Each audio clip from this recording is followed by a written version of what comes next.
Shocking. Deji Adeyanju says, I'm already missing Buhari, unfortunately. Hello, everyone. Welcome to Newsport TV. Human rights activist Deji Adeyanju, who has always had a very loud voice, especially during election period, has had a broadcast with renowned broadcaster Seun Akinbaloye on his program called Mike on Podcast today, and Nigerians are quite taken aback to hear from Deji Adeyanju, who was a staunch supporter of President Asiwaju Bola Ahmed Tinubu of the APC during the election period.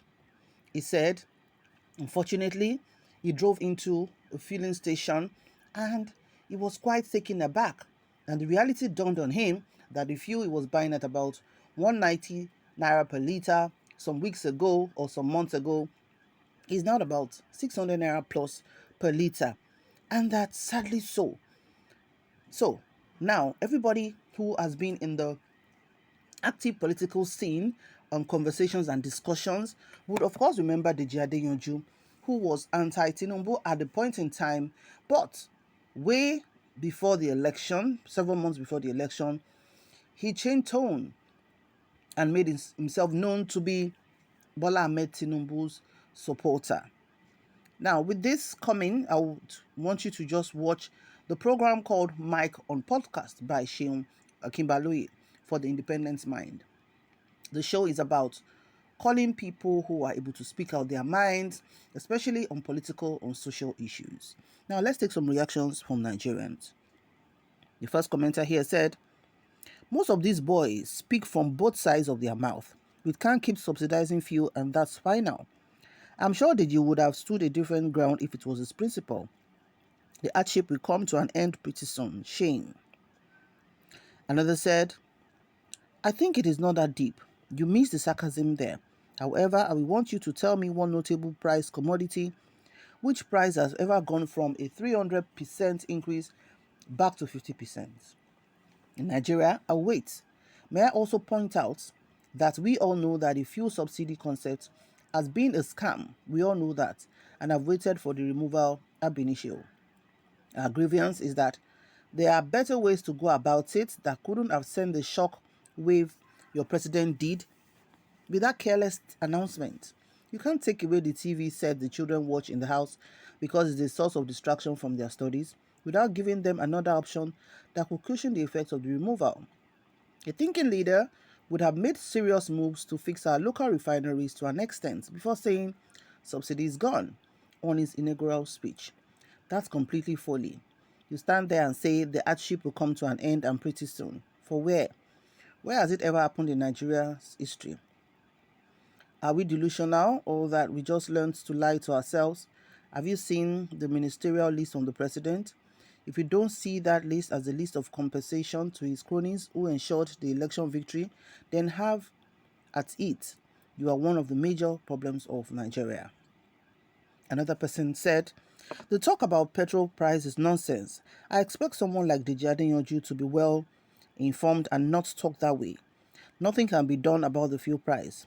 Putting a peg on the price would be us subsidizing it again, which is what we all said we don't want. Another commenter said, when I knew this guy was going to be guest, I knew what to expect and I haven't been disappointed. Another said, nice one please, can you make the pod available on Spotify and Apple platform please? Another said, what a watery presentation from Deji Adeyanju. There's nothing to take home from this clip. Another commenter said, all these boys, let their principal be in power and see them for what they really are. Another said, how can Tinubu be making me miss Buhari? My brother, same here. Another said, all these boys, let their principal be in power. Okay, same one. Another said, abeg, who be the Odogu governments where they use a old minister as side chick? Na Deji talk more. Another said, this is a very bad outing for Deji. With all information at his disposal, he chose to talk with sentiment. He's just manipulative. He can do better. He should try and criticize constructively. Another said, can you guys just think it's going up everywhere in the world? It's crazy here in America. Another said, nonsense talk from DG. Everyone knows that he said Tinubu is the best, so he should stop complaining. Another person said, this turncoat don't start. Another said, Nigerians cannot miss Buhari. Another said, Deji Adeyanju is a hungry lot, just talking from both sides of his mouth. Get out. Another said, very mumu bearded man. Another said, person comot subsidy inside his own pocket and na con dey shout. You go explain tire, no evidence. Another said, stupid and hungry Deji Adeyanju. Allow this man to breathe now. Okay, so those are the comments because, like I said, the clip of the podcast just dropped, and you can, of course, have a good look at the clip, the video on Seun Okinbaloye's page. Actually, it's called Mike on Pod, and also is on Instagram, so you can have a full comprehension of how the conversation went and all of that.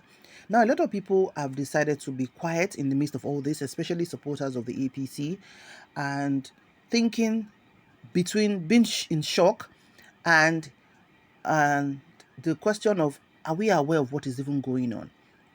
Some people are quiet because they are thinking to say, let me just be a bit, quiet to see how things go. While some people are already expressing their regrets to say, oh my God, what are we into?